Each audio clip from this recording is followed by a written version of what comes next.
We're going to start the City of Erie Historic Review Commission meeting for today. It's already October 7, 2024.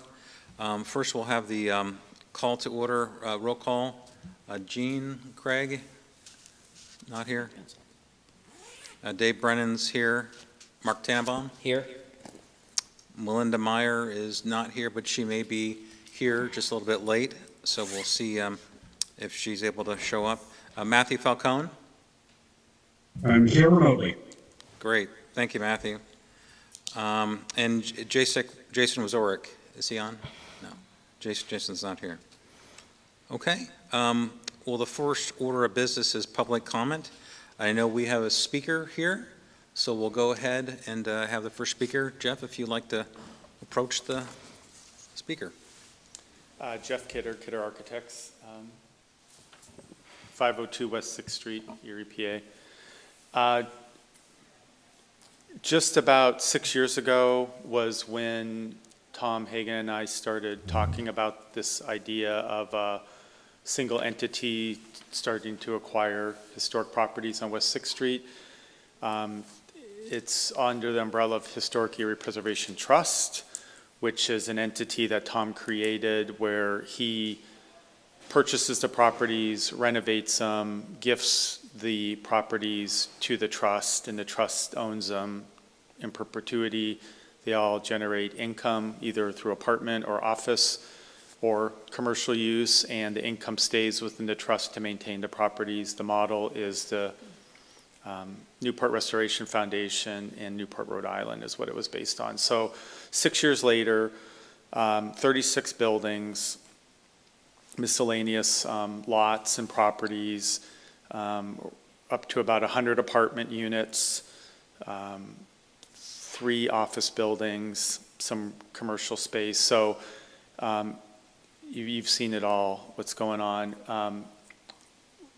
You also saw recently that the AAA building has been torn down.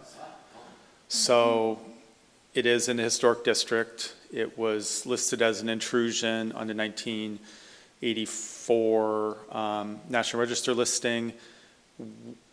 Tom purchased it initially with the plan to tear it down and redevelop the property. We went through some exercises to look at reusing it as an exercise. We looked at keeping an office building. We actually worked out of it for a couple of years, our offices, while we waited for our current office to be renovated. And the last effort was to renovate it for a restaurant through Red Letter Hospitality. And we went through construction documents, bidding, and the numbers came back just unsustainable numbers. If we had left the building as it looked and just put a restaurant in it, it may have worked, but the goal was to make it fit into the neighborhood better. And what we were proposing to do, the exterior of it, just wasn't, the financial side of it did not make any sense. So we made a decision to tear it down. It's down and gone. The hole's being filled in.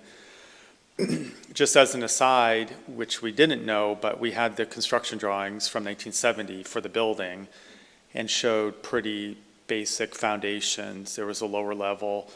As they've been tearing it apart, we found out that the soil under the building is garbage, junk, and they actually built it on caissons and grade beams. Wow. And it's almost better, I hate to say it, that we went this path because we were proposing to have to cut up a lot of the basement floor for plumbing and redoing everything. And if we would have started cutting where we thought there was a 4 or 5 inch slab and found 12-inch concrete grade beams 2 feet thick, we would have it would have been a problem. Is that typical throughout that area, Jeff? Or you just... No. We think that there was probably a ravine through there that got filled in, but it's junk soil, and so we're digging out the junk. The water table is like at -10, Wow. 11 feet. So anyways, we're filling it back in, proper backfill, grading, compaction, And we will be building at least one new building on that property. Now that that building is gone, we have a clean slate. And it's a big, the Reed property was, Is there 3 lots or 2? what's that? Is it 3 lots or Well, 2? originally it was 2. The Reed Mansion was on a bigger lot, and then they tore a building down to the west that was on a smaller lot. Now they're all combined, and then we picked up we've expanded to the north a little bit. So it's a big property, and the restaurant was really a lot bigger than Red Letter wanted to do, but the building was going to be a single occupant, so we're kind of back to the drawing board now, and we're going to design a new building for them that's going to be slab on grade, but look and fit into the neighborhood, be more appropriately sized. I know we got a variance to do up to 7,250 square feet, which is probably going to be our maximum limit. And then most likely the plan is to subdivide off the west side, and that gives us a chance to put another building, which would probably be apartments, but again, to fit in with the neighborhood. So, we've gotten rid of the building.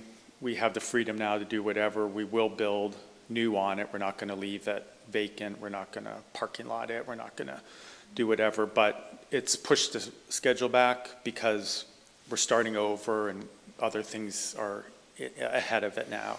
So it's going to be probably at least a year and a half, 2 years before we start building there again. So I just wanted to update you on that. The second update is that 6th and Cherry intersection where the traffic signal is, Garden Courts on the southwest corner. On the northeast corner is the old Robert Jarecki House, the old Lay Law building. We have that, and that's M-Key or RH Energy or something. And it's an office. They're in there. We're putting a new slate roof on it right now. We just started last week. We've already cleaned the masonry brick on that. On the southeast corner, there's a Tudor on the corner. The second one in is one that we've been working on for a while. It's a Tudor, and we're finishing that up this week. And that was single family. It's now apartments. It was apartments when we got it, and it's still 4 apartments. So on that northwest corner, a couple years ago, there was a kind of a tannish brick Baldwin 4-unit apartment, flat roof, parapet, whatever, kind of didn't fit in the neighborhood. Tom purchased that. We tore that down. That's been down for a couple years, and there's grass there and stuff. We are going to be, and this is just to keep you in the loop, there's a building, and I can give you, can I come up?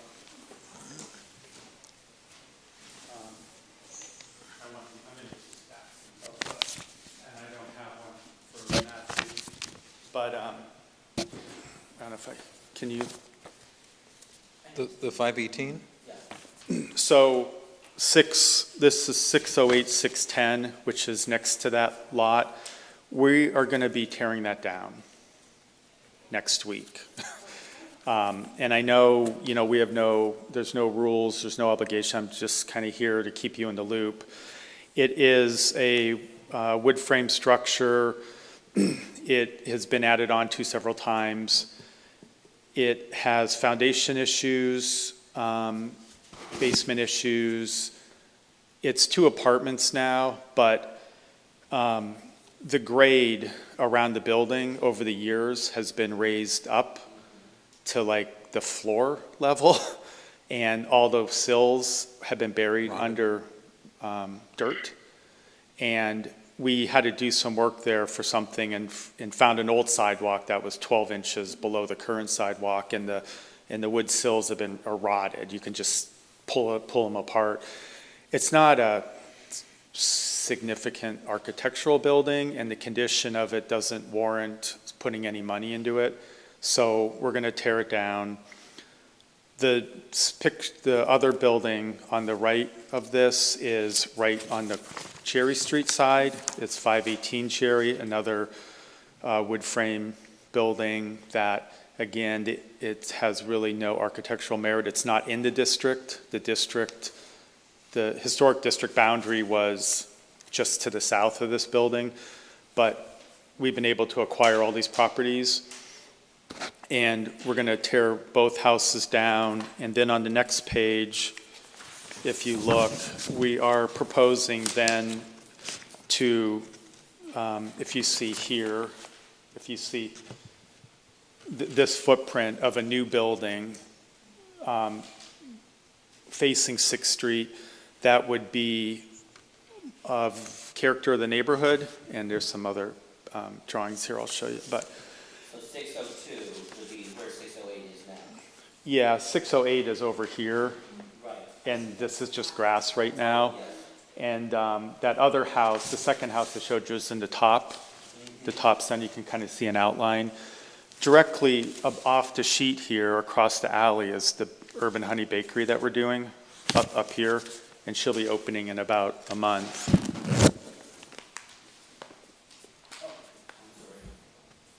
And, but we're proposing to construct a new building that would have 4 apartments in it, that would look like a big house, and facing 6th Street, that carries the kind of the character of the street from Tom's house at 620 to Dwayne's house next door here to the west. And then the similar setback, similar scale, but the new building would have 4 apartments. Behind it, against the alley where the other house is now, we would build basically a 5-car garage and an apartment that would face Cherry. So it would have another residential unit on the property. So we're basically taking what is now 3 units in 2 buildings and making 5 units in 2 buildings. And just treating that whole corner as a single part, look more uniform and upscale with the neighborhood. And this is what it's going to look like? This is, yeah, what we're going in this direction. So it's basically going to be a wood frame, clapboard sided building with porches and bay window and, detailed appropriately for the character. It's not vinyl siding. It's not vinyl windows. We do everything kind of up to a certain par, but you'd go in the front door and there'd be an apartment, a 1-bedroom apartment on each side of the first floor.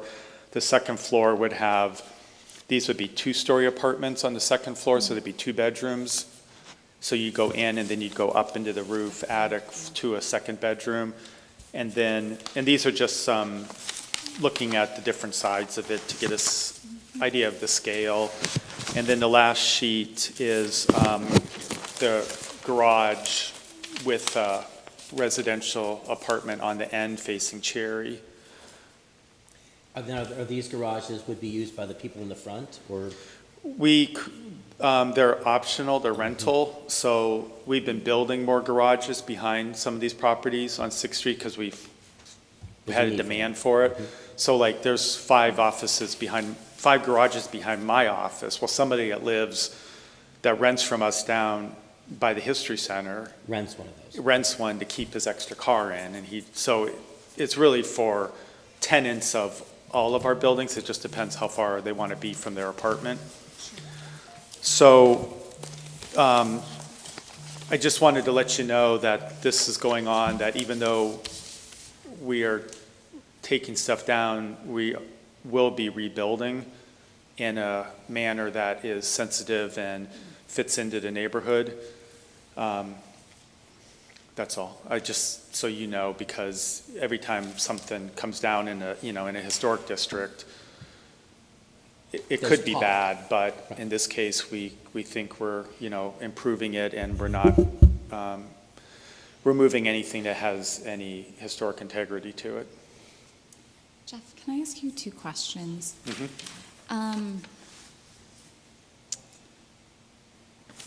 The first one would be, what is the condition or availability or presence of existing garages for these 2 different homes? So, like, does 608, 610 have a garage at all No, on it that didn't. lot? It did not even have any off-street parking when Okay. we got it, and we Okay. put a parking pad off the alley behind it so that they could have a place to park. Got it, so they could have access off-street. off-street parking, sure. And the other little house has a spot behind it off the alley. The That's just a dirt park. 518. Yeah, that's Okay. just a dirt parking. Okay, or- that one's just a little bit hard to understand from Yeah. the images, just the orientation and. Right. So each of them are they are the only structure Correct. on, Yes, on the they are lots two existing? structures. Okay, Yep. okay. And then my second question, just curious more than anything, if you had to pick an existing home within that historic district of the West Sixth Street Historic District, what would this new 602 West Sixth Street most closely resemble to an existing one, if you had to pick one or two? There's not a lot of wood frame sided buildings on Sixth Street. There is one right next door to our office where we are, 512 West Sixth, which is now covered with vinyl siding, and we're going to be, it's part of our inventory. And we started to strip the siding off of that to see what we're dealing with. And what we've seen so far is we might even be able to keep the wood siding. Nice. That's there now. The other wood-sided one is another one we have at 538, which is the blue one with the red door. It's more Georgian, it's a little more fancy, but that's a clapboard-sided. Otherwise, They're brick. most everything brick. else is brick or Feather. shingle or stone or, so, there's some precedent, but and adding another one might bring some, we want some variety. That's the nature of historic neighborhoods that develop Right. over time, is that there is variety to them. And, one thing we have on West Sixth Street is plenty of brick and less unpainted brick now. Most of it was painted, and now we've been paint stripping it all. So, and, we're not trying to be Williamsburg and recreate historic, intact, detailed everything building, but we want something that doesn't look like 4 townhouses in a row, or doesn't look like an apartment building, but looks like a house that has apartments in it. What was originally on this site, the 608 site? Is this like the second or third building, or 608, I think. the one you're tearing down? I think part of that was the first building there, but that whole block, the block from there down through where the tutor is at Tom's house, 620, had a bunch of little buildings like this.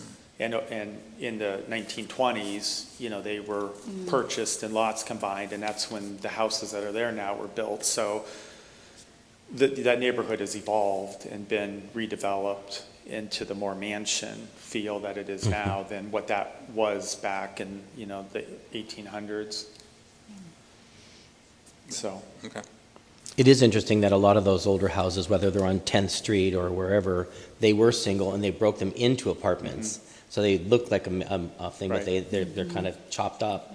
You're actually designing one Right. to do that, Yeah. which is unique. I think that's Right, interesting. I mean, we just want it to be where somebody's driving down the street and they don't even think that it's a new building. I used to live at 416 West 10th. It's kind of an Asian looking, has a kind of a Yep, Chinese looking roof on it, a big stone building. Yep. And that used to be a single family, Yep. but then they chopped it into 5 of them. It was Right. fun. But you're doing the exact opposite. right. But even the ones that The inverse. were apartments, like some of them that we would get, and like the one right next to my office had 7 apartments in it. We're gonna have 3. Because Yeah, they're yeah. making 350 square foot apartments in Right. some of these places, and we don't go really less than 600, 650 minimum. So we're making them more livable to today's standards and to the market that we're reaching out to. And we have no trouble renting anything.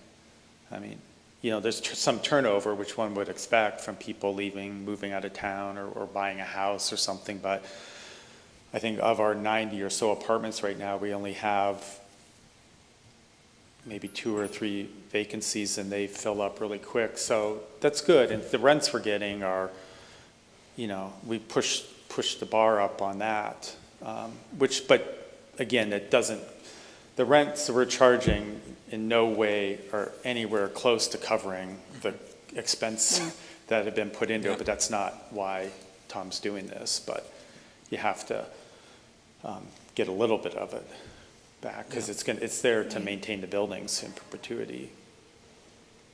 Jeff, I think it's commendable, just the overall vision that Tom Hagen had to begin with for this in Erie. And I don't pretend to speak on behalf of all commissioners, but as the staff member for the city, I appreciate that, from the bottom of my heart. I really do. And I also appreciate you coming to talk with us about this and keep us informed. As representatives of the city, with ties to historic preservation and aesthetic and vernacular and neighborhood and history, I think we love to see when people come speak to us about, these projects. So thank you.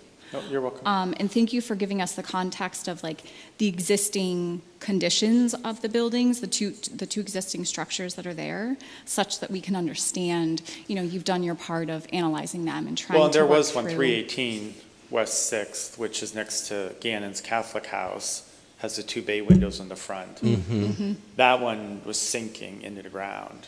I mean, it is 11 inches lower in the back than the front. Really? Over time, and it's happened because as we tore it apart, we found previous floor leveling efforts at the back. There was one, and there was another one, then there was ours. So we told Tom right from day one, we're like,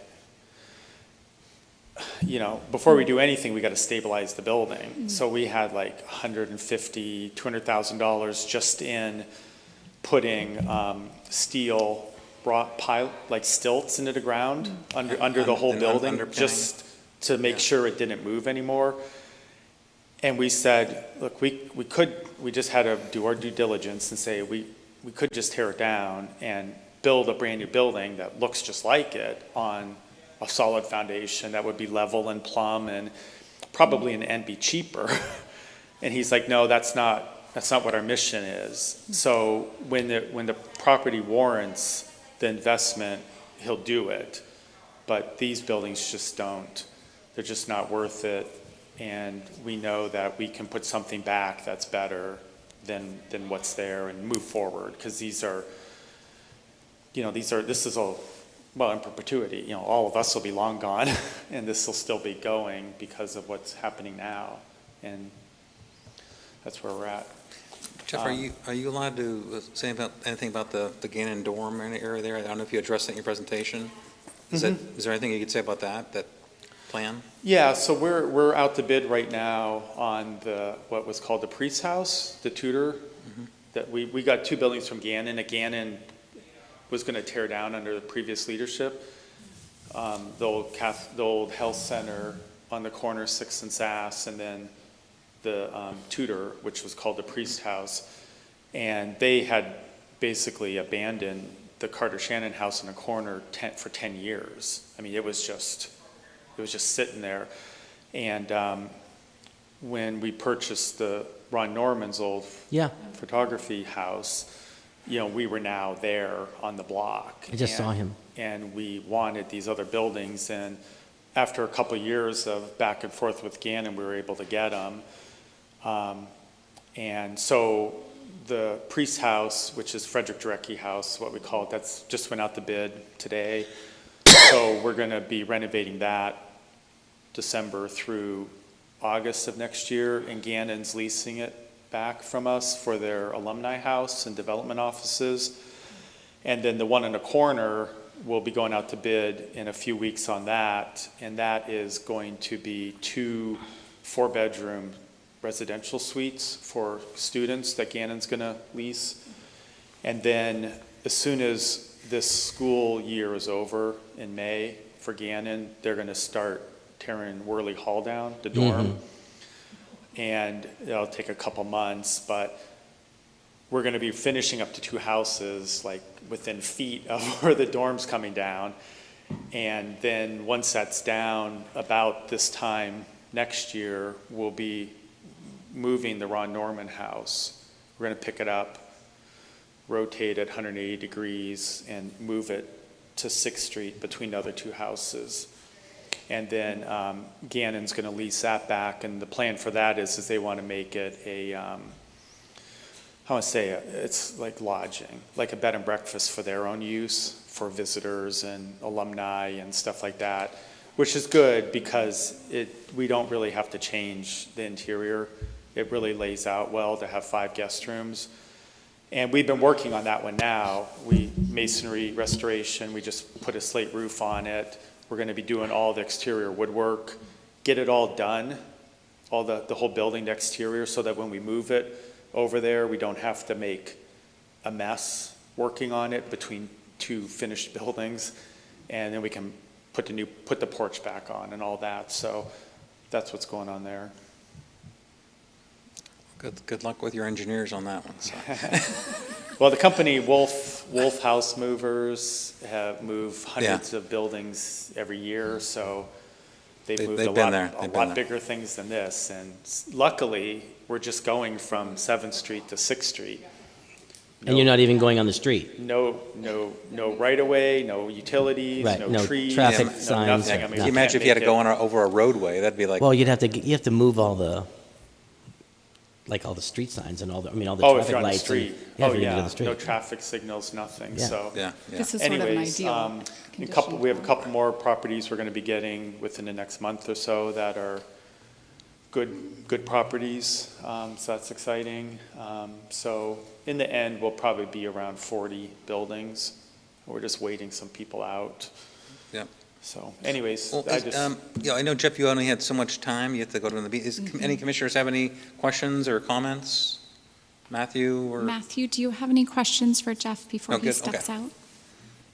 I don't. I appreciate the briefing. I realize that all of this is beyond our purview as the HRC, so can't really afford any comments, but if at some point in the future you'd like to entertain the idea of becoming a city historic district, I think it'd be a wonderful conversation to have. Yep, very good. Sounds good. Well, thank you so All much, right, Jeff. thank you, everybody. We appreciate it. Bye. We'll see ya. Hey, Jeff, do you want these back? Oh. Yes, you do want those back. Thank you, Mark. Well, I didn't think you want them out. Right. That's fine. That's fine. I get that. I got your back. I know. Thanks, Jeff. Okay, any other public comment? I don't see anyone here, and there's no one online, I don't believe, so we'll move on to the approval of the past meeting minutes. Heather, was that sent out? You know what? We'll have to pass on this. Okay, and yeah. maybe I will resend it and we'll approve. We'll do that in November because Okay. that was not attached. Okay, Good sounds catch. good. So we'll move on the agenda to our next section, which is old business. And the first item is discuss the HRC training that we had on September 13th, I can't speak, with the NAPC. Did you have any starting comments about an overview on that, or did you just want to talk about it in general with everyone that was there? Really just sort of wanted to provide the opportunity for a discussion, even if it's just, looking back at the training, thoughts that commissioners had, ideas for future trainings, what portion of the training we thought was maybe, richer or more applicable than others. So really more of a discussion.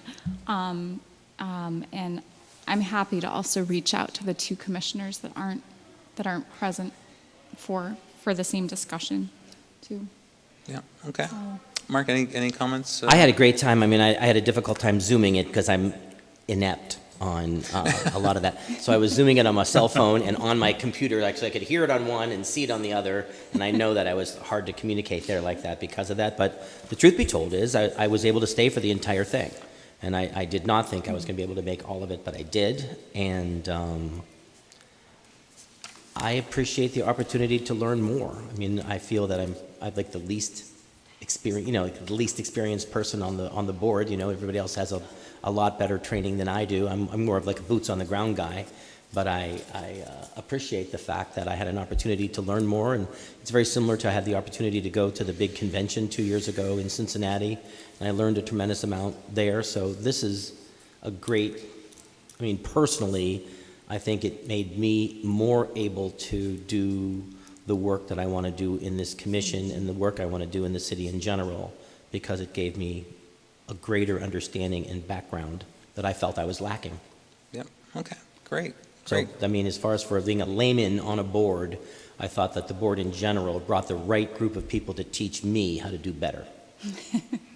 Great. Mark, was there any section in particular, like the Yeah, the well, law or the design review Oh, or all any? that. The design review was great because, at first I'm like, that looks great. I was like, oh no, it's terrible. It was like, the more I looked at it, the more I was wrong,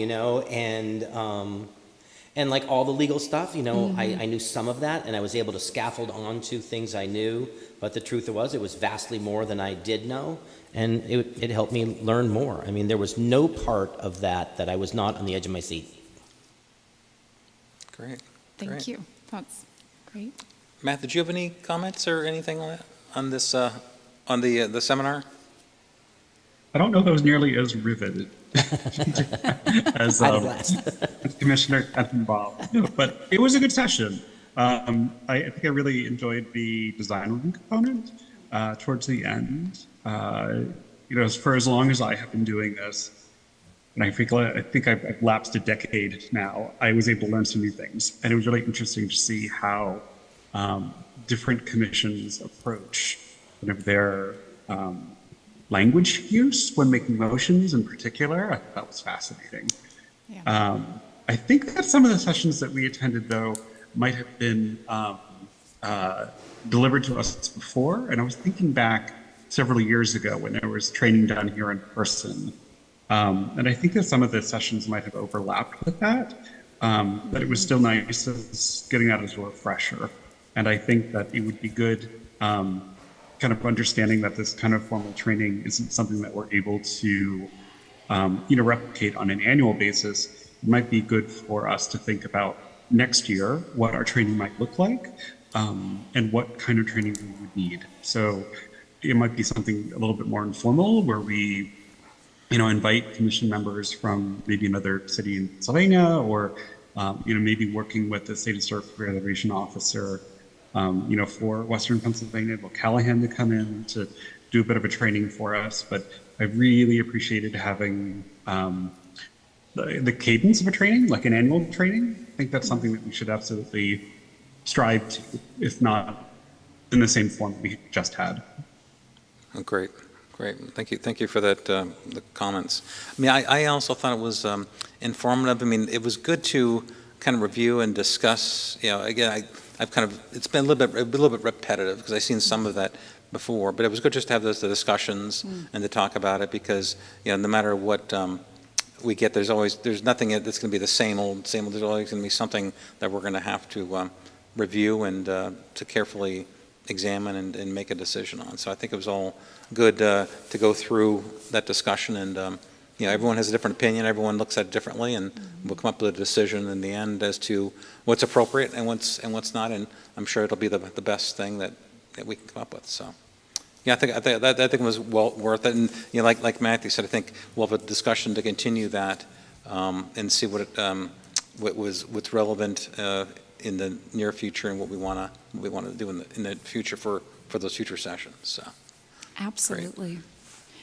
I thought it was nice too to hear from a national alliance, a group committed to preservation and working with commissions nationally, because they've seen such a range of where cities and municipalities are. Mm-hmm. And they were able to sort of see where the city of Erie is with our program in its, infancy and its younger years, with the anticipation and with the suggestions of future moves and future, changes, updates. So it was nice to kind of have that guidance and that structure. And I also felt that it was really great to have, I think Matthew articulated, just sort of the reminders of bringing copies of things like the ordinance with us to meetings and being very particular with our motions and our language. And so while I didn't do that for this meeting, I do plan on bringing, the ordinance and in the plan and so on and so forth to our meetings, such that we have those in person. Yeah, I thought that was a good point, to make sure you do your homework. Mm-hmm. Don't just show up and wing it. You really need to know, you're going to be making judgments on what they're proposing, and you need to make sure and back it up with good information and something that's on the books type of thing. So. Absolutely. And one last comment, I thought it was very timely to have the training at the point at which we're anticipating and have made commissioner-based comments for the zoning ordinance update for Section 7. So while we haven't updated that yet formally, we're in the process of doing that and looking at parts of that document that need revision. So I thought that was a nice kind of parallel timing between the training and the update for that section. So Okay. kind of got me thinking in a new way. So Well, great. Any other comments? Okay. Okay, well, let's move on to the next item of old business. The staff, the update on the approved HBIG projects and final inspections. okay, is Heather? everyone sitting down? Is everyone sitting down? I want to formally announce we are down to 5 remaining applications and inspections on the historic building improvement grants. Out of 47 or 48, we're down to 5. Wow. So that is about a little over 10%. So we started with 47 or 48 originally that we worked through, and we're down to 5.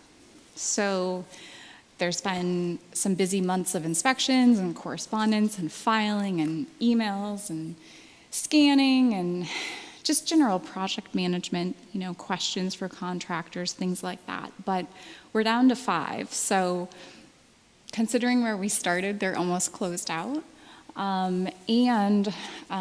We do have some remaining funds. And while I want to articulate, while the program is formally closed and it is not open, there are some existing funds that will be secured and are secured and will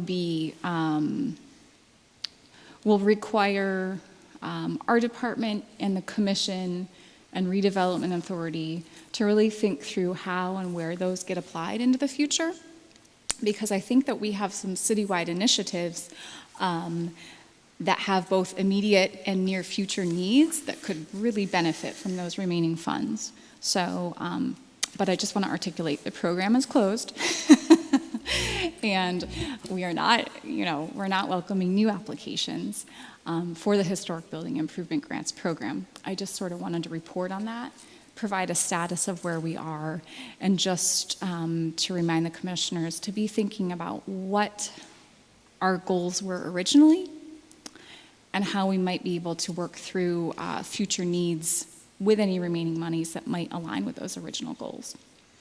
I know we talked about before. Was that in any report? I don't want to interject it. Nope, I'm done. Yep. I know we talked several times about somehow getting that data and just somehow reporting, the good that it has done, those dollars. I don't know if in the future that we could. We can have that. definitely, like on a map, you're saying, to map out Yeah, where, we talked about the map and locations. we So talked we, about- yeah. we have that. Our GIS administrator is incredibly busy at the moment, working with me on the citywide historic preservation survey that's launching, and she's launching CityWorks with the engineering department, so those are kind of priority number 1. But as soon as those both kind of get moving and underway, I would definitely like to see that happen. And it might be that happens kind of in the next month or 2 while those other projects wrap up, so that they're all mapped and located and reported as closed out. Yeah. That Get it might be wrapped up. kind of the way to do it, especially since we're so close to the last few remaining. But I hear you, and I haven't forgotten that. Yeah. Okay. Great. Any questions? Any comments? Okay. Hearing none, the next item on our agenda was the staff update on the Soldiers and Sailors Home application nomination. This will be quick. Just updating the commissioners that our approved believe it was July, application for Soldiers and Sailors Home as a historic site has been pulled from the agenda for Planning Commission and forthcoming City Council meetings. I would advise that it be reapplied for and that we look to renominate it and put it back through the sequence in the future. There are a few different reasons for this, but that is my staff recommendation, and just wanted to provide an update on that I did hold that from the Planning Commission based upon a request. So I just wanted to give an update. I do think there's room in the future for it to go back through the process. I just don't think that this is the right time for that. Okay. Should we wait to do that again, or you think it should be done too sweet? What was the second part of that? I said, do you think we should wait to start the process again, or is that something that time is of the essence? I think there probably needs to be a couple months between where we're currently at and when when an application could be filed again. So we want to dot the i's, cross the t's, and just do some things to get set. Okay. Yes. Okay. Any other comments, questions? Are these actions within the bounds of our ordinance? Jake Welsh and I have been discussing that. I've been discussing that with Jackie Spry as well. While the ordinance does not explicitly say yes or no, that condition actually isn't explained in the ordinance. It was our interpretation as staff members that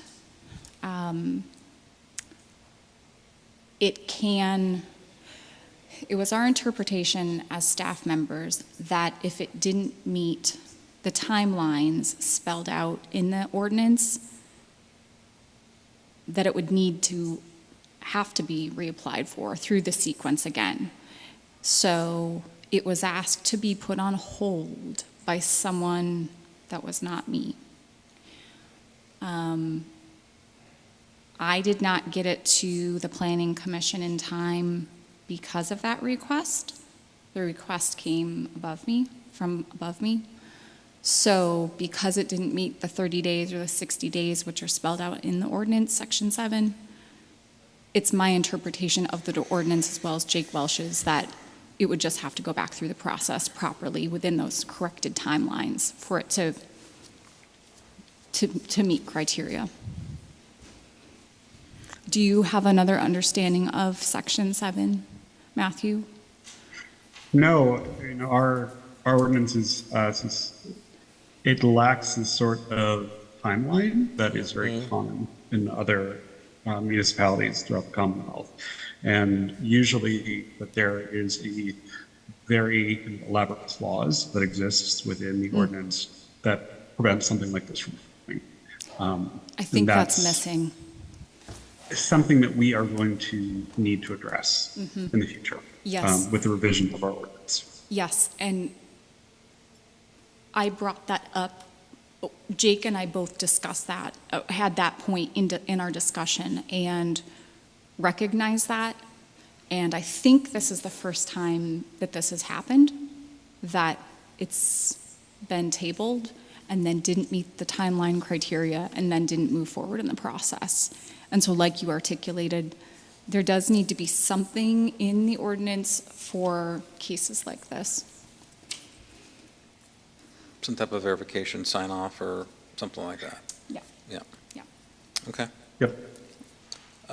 Any other comments? Well, I was just going to ask if, in this instance, if it's, the green light's on.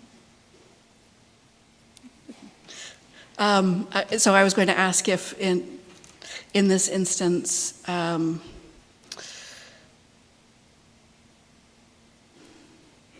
I guess it would be to be on the safe side. Do we need, or would it be beneficial for the commission to offer a formal vote for tabling?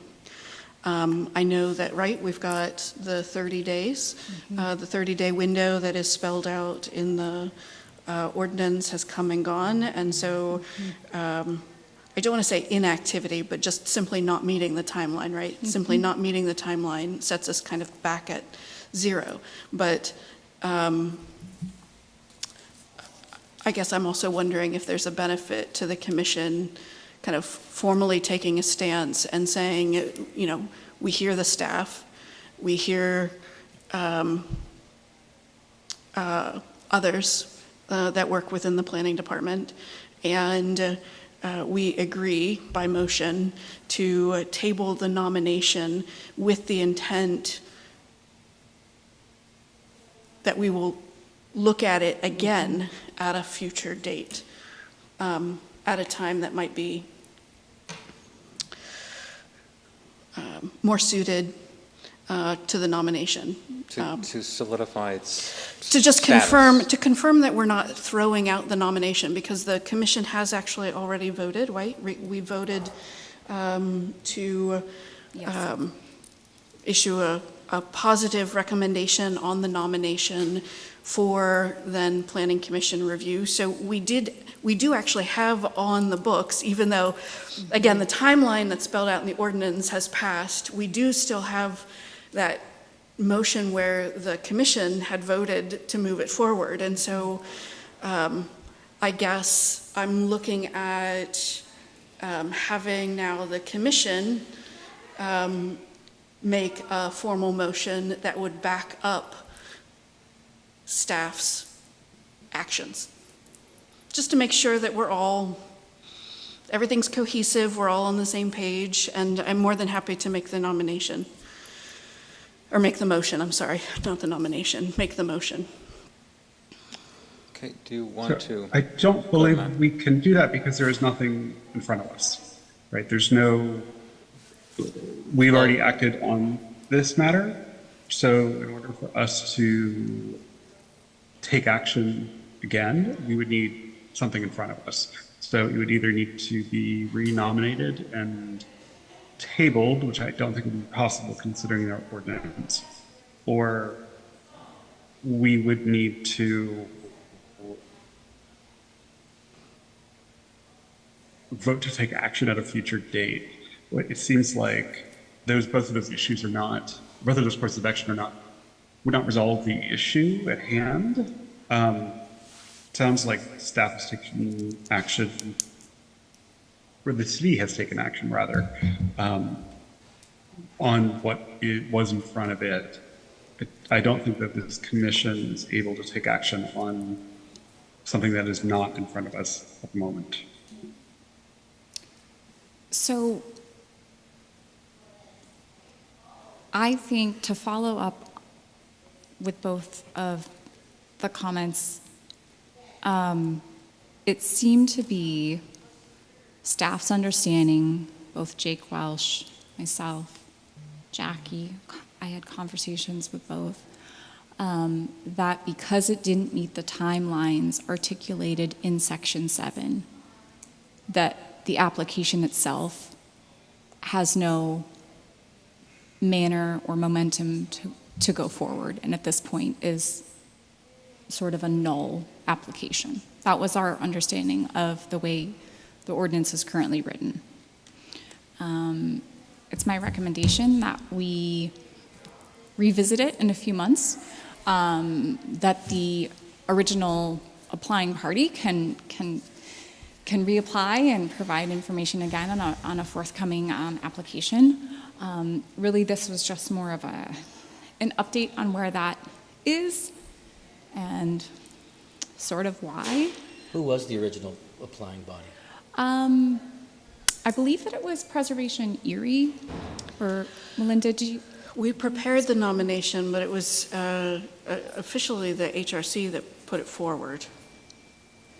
Because again, Preservation Erie, as is not one of the entities that can nominate.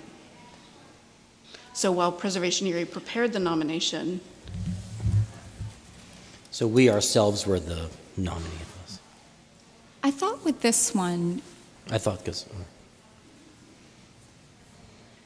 I think we should rediscuss this at the November meeting. Fine. So that we have things in front of us. yeah, so that's what it was. We went through this explanation when we were reviewing the nomination. Preservation Erie was not an eligible entity to nominate. We could prepare the nomination, so we can prepare, but we cannot be the ones to really submit the nomination. So the HRC agreed to be the nominating entity as a representative of the city council, as an authorized body by city council. And so,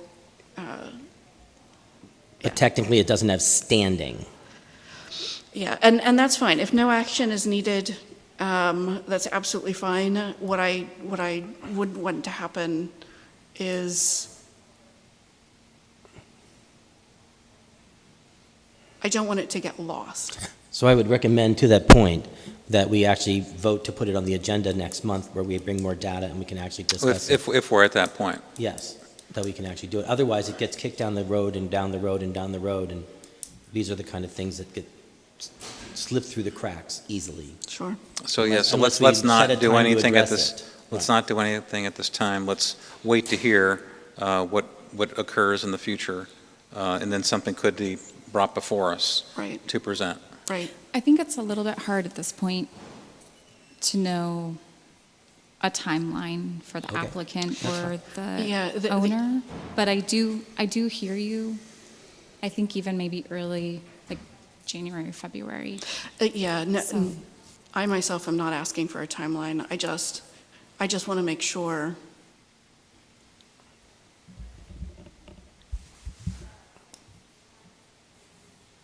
I know that we are a recommending body, right? We ultimately don't make any final decisions on anything. It just feels a little disconnected to have something that the HRC motioned to do, right, not happen. And I actually agree with tabling or holding it. I'm not saying that I disagree with that. I'm just saying I feel like there is a disconnect between the responsibility of the commission and kind of the circumstances around this particular nomination. So if a formal motion to table and/or do anything else is not needed, that's absolutely fine. I'm just calling out, frankly, the weirdness of the commission motioning and approving an action and then, right, ultimately it just not happening. And there are reasons, and I totally get that. It just, I think that's a weird scenario. So, yes, again, not necessarily advocating for any specific particular action if it's not called for, just anyways. Okay. Well, let's, I think we've had everyone had their say on that, so I think we move on the agenda to the next item. And that's the new business to discuss the current downtown Erie design guidelines document and use. And I know there's a link to the document on the agenda. I know Heather, you mentioned possibly someone being here today, but so we could just have an internal discussion since we have no speaker Yeah. to talk about it. But I think a lot of us already know about the design guidelines. You know, several of us were involved in the creation or, you know, advisory council, whatever.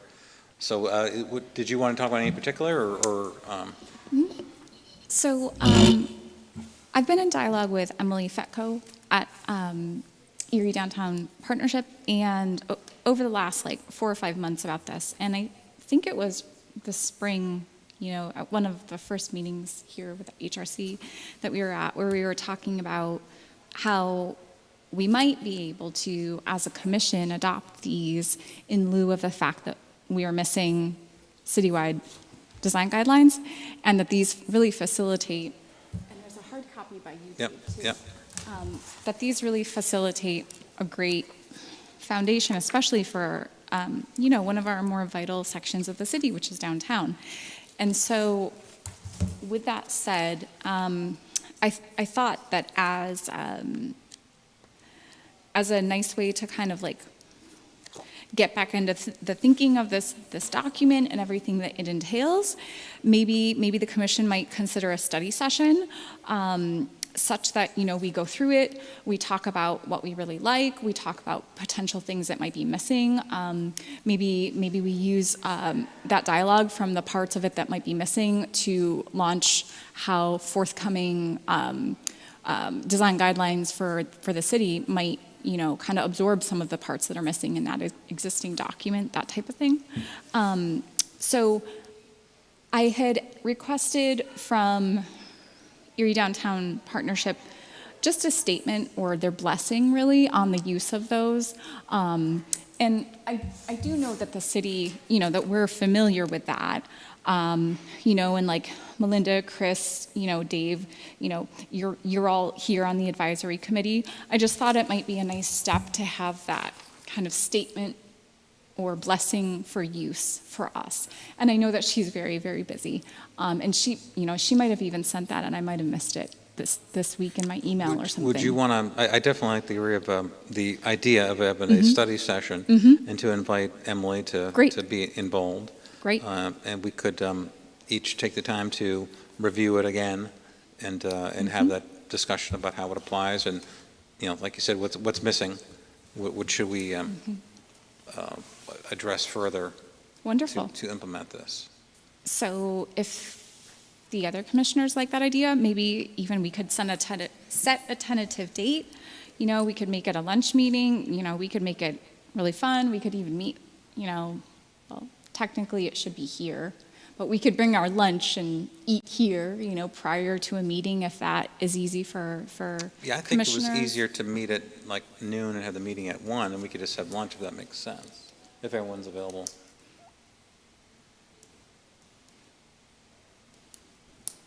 Make sense? Sound good? Okay. Sure. So maybe, did I hear maybe a November or December meeting, or even January if those months get busy, that we have that before our HRC monthly meeting? Is that what I kind of heard? How about November? November? November's good for me. Let's try for November. If at all, wait, am I on mute? No, I'm not. Yes, sorry. I'm just having some technical issues. So it looks like our November session is actually just before Election Day. Things are get a little crazy. Wondering if we can maybe look to December when things might be a little calmer. That's a very good suggestion. December, is that calmer to you? He said Not me. before. And we do meet on a Monday, which, is a little bit tricky, right after a weekend. And so that Election Day is, the following, right? It's on the 5th. Is it what? Anybody know offhand? Yeah. Maybe to be safe, we get the beginning of December, at least, then that's, beginning of the month instead of the end of the month. Does that make any sense? It's a little bit easier.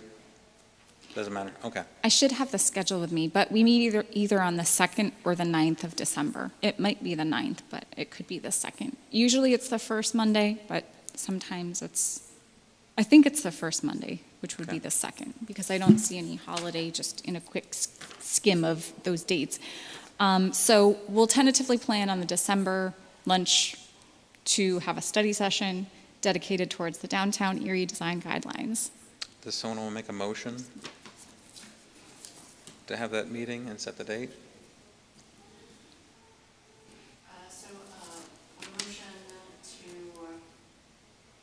host a study session of the Historic Review Commission at a date to be determined in early December, the focus of which will be to review the commercial design guidelines 3 to 5 at your downtown partnership for their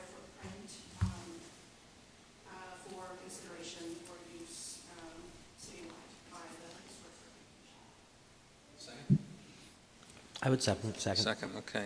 Those in favor say aye. Aye. Those opposed? Hearing none, the motion passes. Okay. The next item on our agenda is to discuss the updates on the citywide historic resources survey schedule and phase 1 deliverables. This one should be pretty light. So I guess it was 2 weeks ago at the mayor's press conference on a Thursday. Jackie and I were both there from the Department of Planning to talk about planning initiatives and project launches. Preemptively, I discussed the soon-to-be launching project of our citywide historic resources survey. We are tentatively considering Thursday the 17th or Friday the 18th. The original launch date for the project had to be shifted. And we have the state planning conference next Monday and Tuesday, of which I'll be there present at both days. So from a timeline standpoint, we anticipate a press release for late next week. The consultant from the EDR consultant and team members and I are still working through the online story map components. So it's not quite yet at a review standpoint. It's more at a editorial standpoint. It's not really at a content or dialogue review standpoint. There will be flyers and postcards coming out. And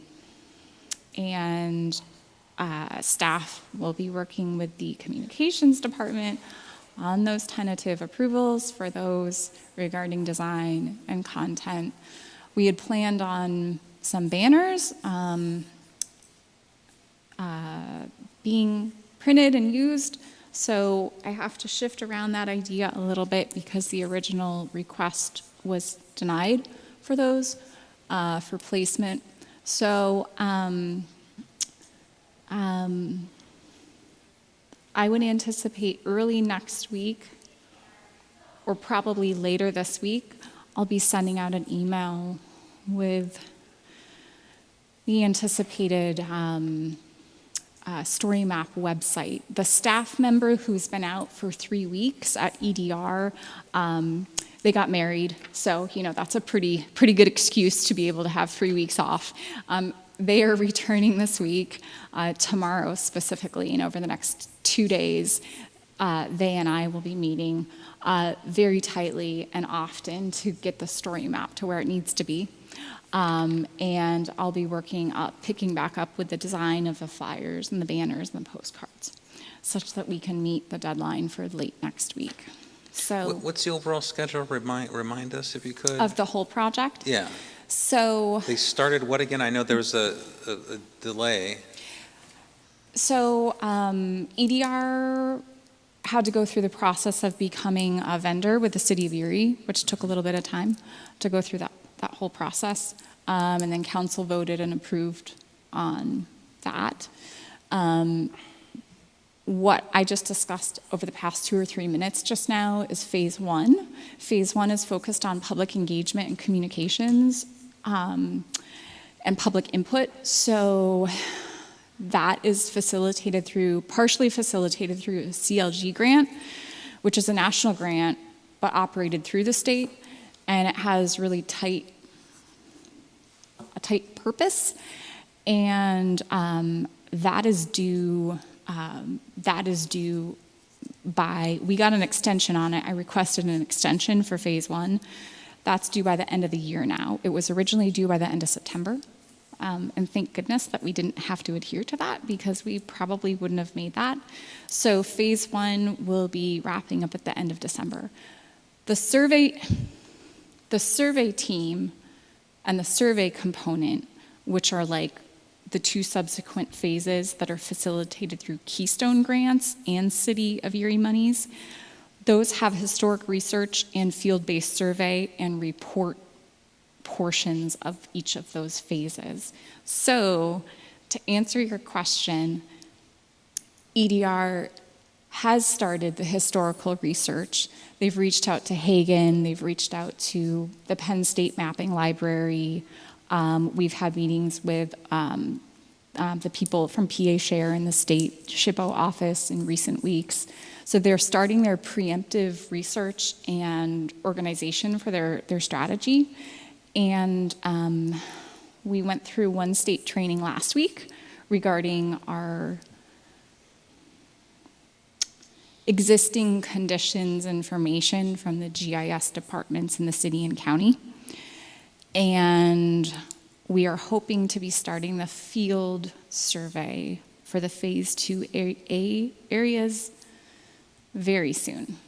I would say late October, early November, for the 4 or 5 neighborhoods articulated in that initial phase of the survey.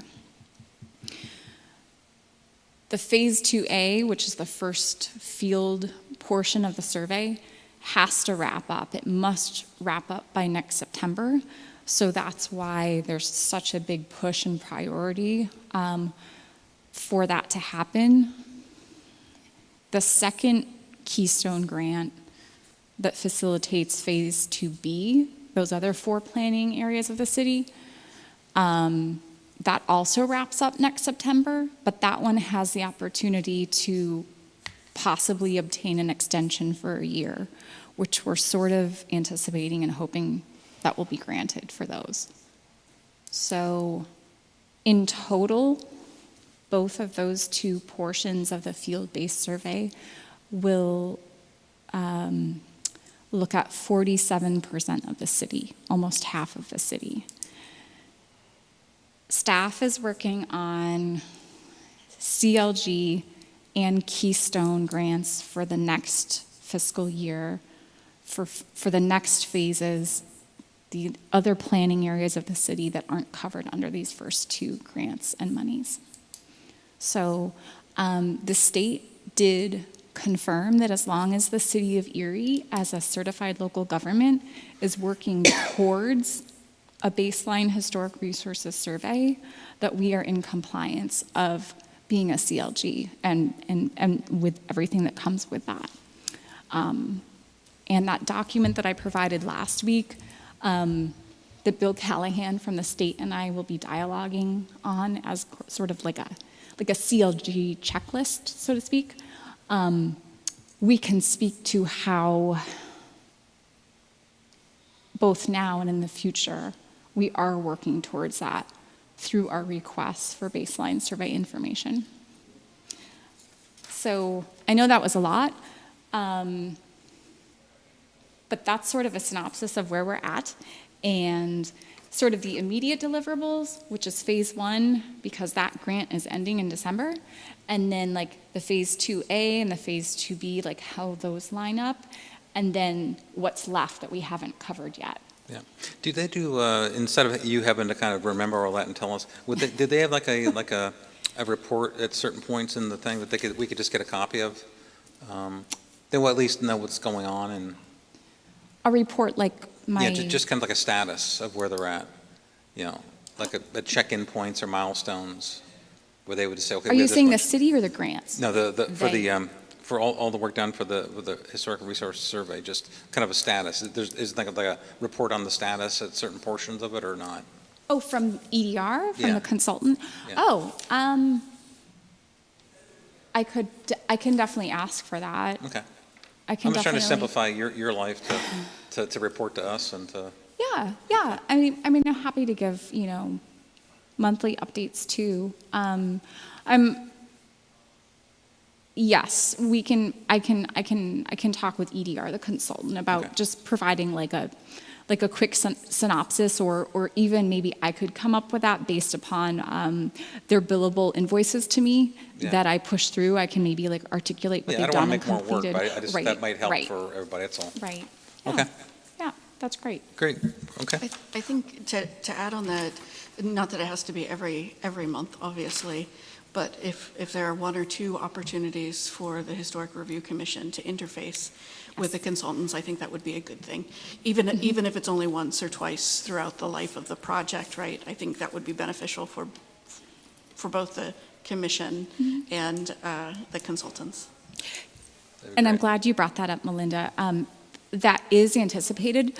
I haven't even formally met them in person yet. Everything's been online and digital, sadly, because that's the world we live in, is screen to screen sometimes.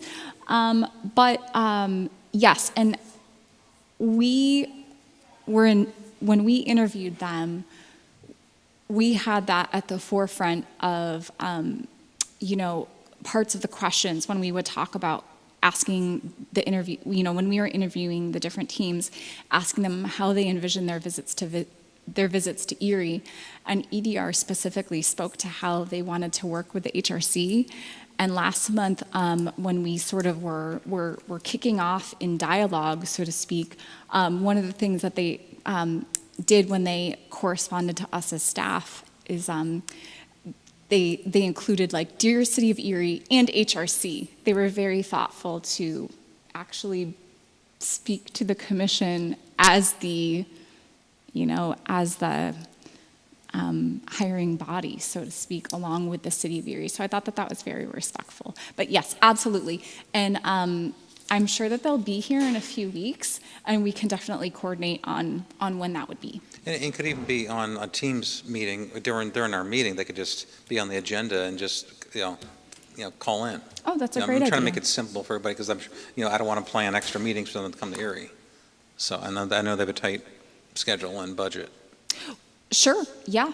And I'll be happy to, let the commission know when they are here and starting their research and field survey if you'd like to meet them in person. And Dave, that's a great idea for it to be like an online meeting too, just at our normal monthly HRC Okay. meeting. Great. Okay, any other comments about that? We'll move on to the last item on the agenda. And I think the last time was just going to be, you were just going to report on the APA that's the meeting that's come up in Erie, the conference. Yeah, so keep an eye out next week. That's all I can say at this point. I am sworn to secrecy, but just keep an eye out next week. It'll be good. Okay. Just follow that event. So, yeah. Sounds good. Okay, well, that's the last item on our agenda. Is there any other items that were on the agenda that we need to talk about, or are we good? Good, everybody? Okay, so I move let's. to adjourn. Oh, okay, there's a motion to adjourn. Is there a second? I'll second that. Okay, those in favor, say aye. Those against? Aye. Majorities have it. Thank you.